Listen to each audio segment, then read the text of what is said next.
everybody, in this video I have a scrapbook process to share with you using the Thompson's Craft Supplies July kit.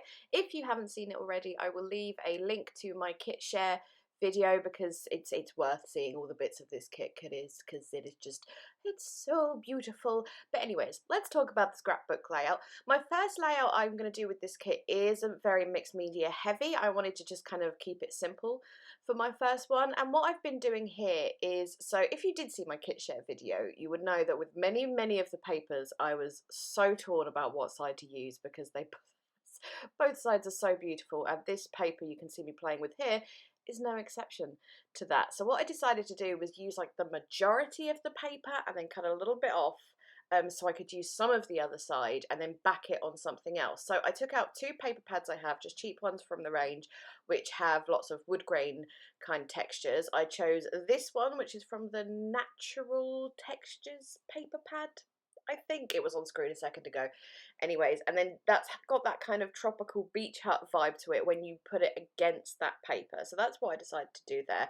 And then on the other side, I'm going to go back to that in a second, has those really lovely hibiscus flower clusters that I wanted to fussy cut. So anyway, so I've got what, like 2/3 I'd say of the height of it going across there and just the wood grain sticking out at the top and bottom.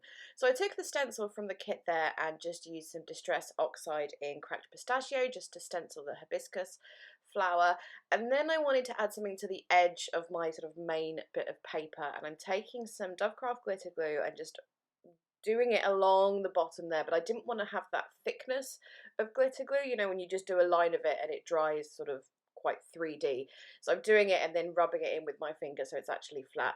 What I wanted to do with this was actually emboss the edges with this really pretty glittery light gold embossing powder I have, but it just wouldn't work. I don't know what was going on, but it just would not emboss. I don't know, I tried different embossing inks, different pens, and must be the powder, I don't know.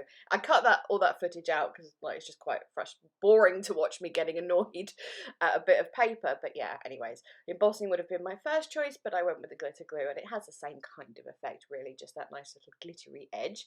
I cut down my picture a little bit, just because, as I've said many times, I don't like standard size 6x4 or 5x7 pictures. I just find them too clunky, so I've just cut that down a bit. And then I decided I wanted to use some of this really pretty spray that comes with the kit. And what I did, as I did with the stenciling, is do a little practice bit on a bit of the paper that I knew would be covered up, just to see how it would look, and I was happy with that. So I'm spraying that kind of where I've done the stenciling, and I don't know how well this is going to show up, but where that spray goes over the oxide, it does this really cool effect where the oxide stenciling is. Like, you can still just about see it, but it goes a cool colour and stuff. So anyways, again, I don't know how well you can see it. Maybe you'll see it in the pictures at the end. But anyways, just adding lots of different colours and textures there. That spray really is gorgeous. It's the Fabrica Decoru. It's got a weird name. I've forgotten the name of it, but just that lovely shimmery blue green, yum yum yum.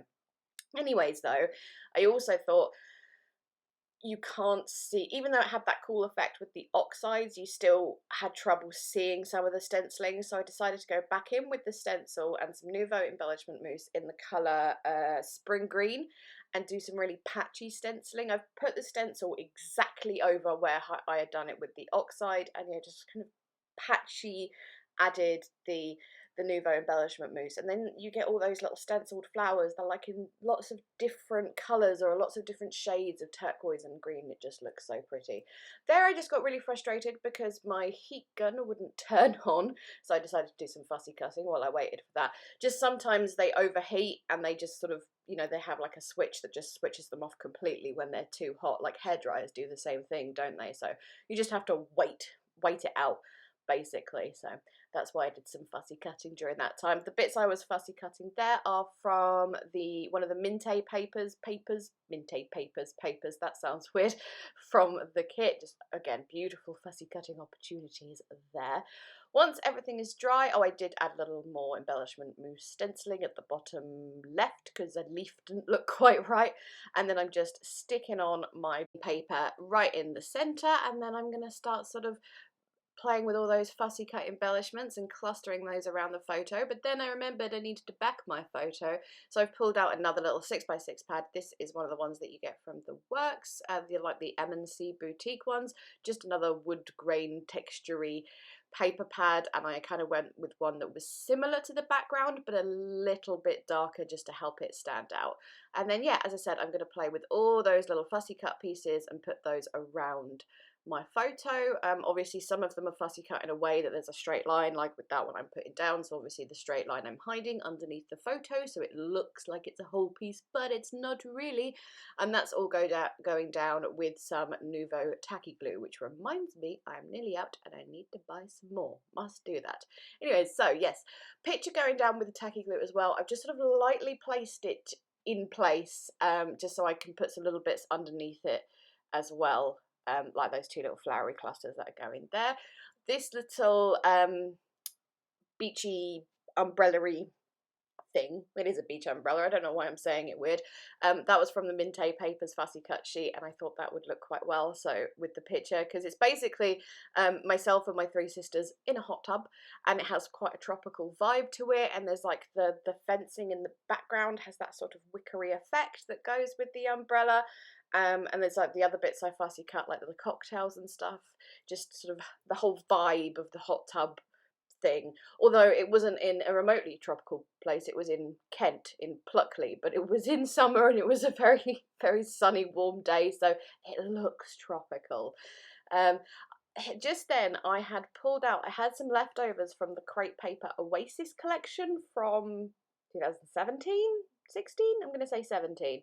And I thought it would go really nicely with some of the bits with this kit. So I've just pulled out some of those to use as like tiny word phrases, and I've got my TGIF as my title, going around all of those with that pistachio, cracked pistachio oxide, just to bring in that colour back again from the background, and just plonking down all those little words and phrases around, because I'd done, you can see there's 3 towards the left that are going up in a diagonal. I had to be kind of careful the way I placed the other ones so it would sort of look more rounded and there wasn't that constant diagonal going on.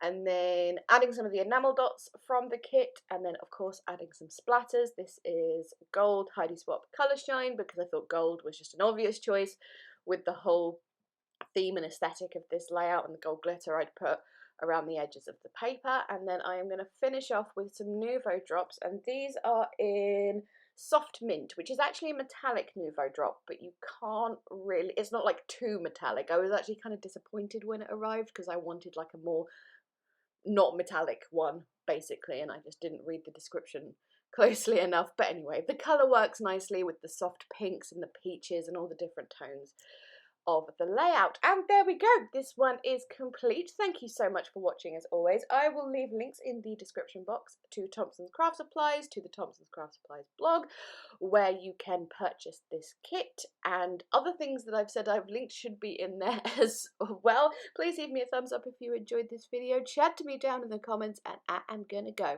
Thanks so much again. Bye bye.